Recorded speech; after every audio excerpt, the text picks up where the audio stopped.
I think the secret to have a successful team is common set of values. You know, we're here to win. We're in Formula One to win the race, win championships, and we've been doing that for 30 years. So there's no problem here with mission, vision, values. We don't spend a lot of time in smoke-filled rooms going, how are we going to finesse this piece? And we pass or fail on a fortnightly basis in front of 200 million people. So it's pretty clear. Then it's about execution. As Ron has always said for this business, it doesn't matter whether you are one of the best engineers or whether you're in management or whether you're a production worker or whether you're in catering or whether you're in HR recruitment.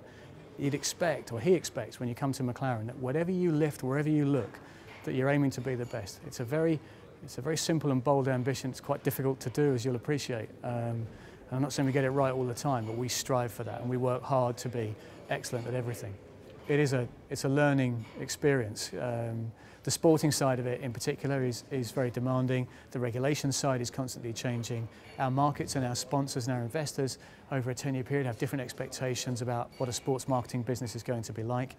And then just from an engineering and science point of view, you would have thought that since man has been racing since the turn of the century in what are largely four-wheeled piston engine vehicles, we'd have got it all figured out by now. But actually nothing can be further from the truth. And if you look at any one of the major performance axes on the car, the performance over a 10-year period is linear in terms of improving. It's punctuated by regulation change, but it just doesn't top out. So that's a testament to innovation and science and engineering. It runs at a phenomenal pace. Characteristics we look for in a driver. This place loves winners, and we like winning drivers. But also we like drivers who when we don't have a car that is quite quick enough, that can wring everything from it and will work with us. And we value that ethos of being dedicated and disciplined about what they do, and recognising that we need them and they need us. So there's that kind of that tension that exists. We also like having two #1 drivers. This is not everybody's strategy in Formula One. Some guys clearly run a #1 driver and a #2 driver who may be less experienced or not as quick.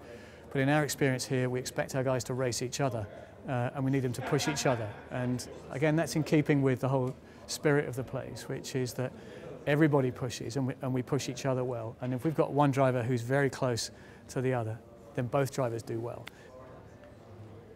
The Vodafone link is it's everything to us, because I think that McLaren was seen very much as a somewhat steely grey temple of engineering, and as a result of the jolt from Vodafone, we've had to embrace our digital markets, we've had to be more open, we've been more human in ourselves, and I think actually our relationship inside the business and with the FIA and other teams has benefited from that opening up and that demand to be different. So that's really pushed us, and that's been good for us.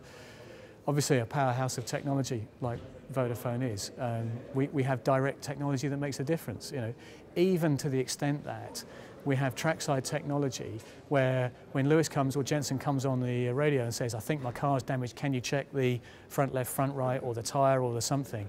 By the time he's come back round to the lap, we've taken the digital image, beamed it through the Vodafone network straight to our dedicated network, straight to the pit wall. The engineers have looked at it and we can say, yes, the car is safe, carry on. And that can be worth 2.5 tenths a lap just in driver confidence. We pay millions for 2.5 tenths. So yeah, it's a phenomenal difference.